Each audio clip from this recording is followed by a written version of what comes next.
WEZL Charleston, good morning.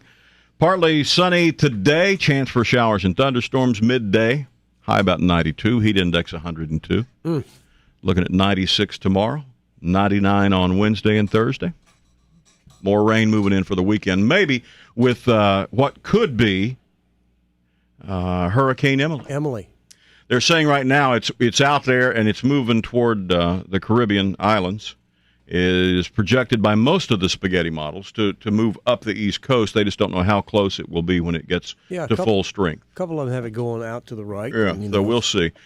Our best bet would be to get a tropical storm and get hit head on and just get drenched. Get some rain. I don't think that's going to happen. It'll probably miss us by a little bit, especially if it's a hurricane. Yeah, that's horrible news that the hurricane might miss us. It might do what Don did, hit the coast and well, that thing just fizzled, didn't it? It just went away. I swear when was to that? you, Was that last week? Last Friday. I just totally I missed swear that to you, one. I think it was so dry down there. I really think because out in the West, out in Colorado, it is so dry. The air is so absolutely dry out there. It'll rain, and you can see the thunderstorm above you, and the rain will evaporate before it gets to the ground. And I mean, that's why we have the dry lightning all the time that starts all the fires all the time, because it's in the middle of a thunderstorm, but the rain can't hit the ground. It's so dry. Grief. And I really think it was so dry down in Texas last week that when that thing got to the ground, to the beach, it just dried up. It just dried it up. I think it just sucked it up like something in a cartoon. You know, it was just, they didn't get a drop of rain. I know, it just went away. So they got less than 1 inch out of a tropical storm. That's incredible.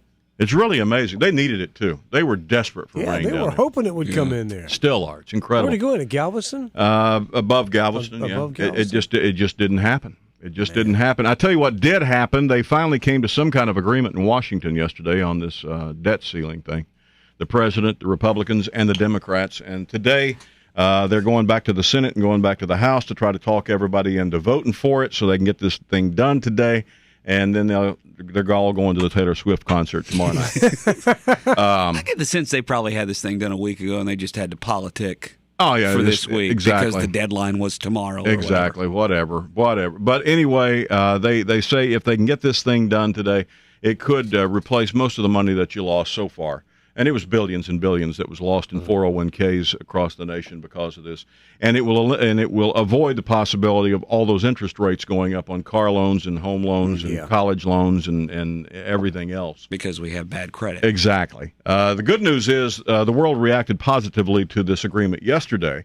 World markets up, and they say Wall Street should skyrocket today if they get this deal done. If they don't, hang on. Well, let's hope that they get it done. It's like getting your foot stuck in the big old toilet of finance. It just goes flush, and you start spinning and spiraling down. You know what I'm saying? You need your own financial TV show, the way you shuck it down to the cob. I can explain this thing.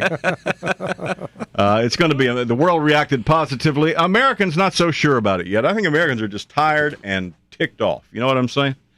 We've heard this before. 60-year-old helicopter mechanic Phil Waters of Anchorage says it never should have gotten this far out of hand, period. 35-year-old from Portland, Oregon says President Obama has disappointed him once again. Cut the deficit, but didn't get anybody a job. So we'll see what happens today. Oh, by the way, good news. They may have found somebody who knows something about D.B. Cooper. Yeah, the guy that jumped out of that plane. You remember Hijacked that? the plane in 1971? 71, yeah. It is the only hijacking case never solved by the FBI. Yep. But now they got a credible lead, they say. He bought some property or something, right? Yeah, they found something about some property and somebody who knows him that may have and so they're going to... What did he jump out of that plane with, $250,000? Yep. Nobody's ever seen him since then. He just said, see y'all later. And he took opened the back door and jumped out. Well, they said, I don't remember the story. I just saw it on the news last night. They said it was ransom money that he got away with. Did he just rob everybody on the plane, or how? He was sitting there. He had the plane. He said, "I need $200,000, and I want to and this plane to go to wherever I think it was Seattle or wherever he was going." And when it got over the mountains and the woods up there, he kissed everybody goodnight. Parachute and said, "Hasta la vista, baby," and was he gone. Took his money and just took a nosedive. Now they did find some of that money in the river here a few years ago. Remember, they found some of those serial numbers on some bills, and they thought, well, he must have died. Yeah, and that was kind of the end of it. That's the thought, that he has died. But now with this, I mean, that would be just unbelievable. It'd be cool if this guy was still alive. He was like a Billy the Kid kind of thing for that generation. Right. It was like he robbed from the rich and disappeared. What was that? 72? 71. 71?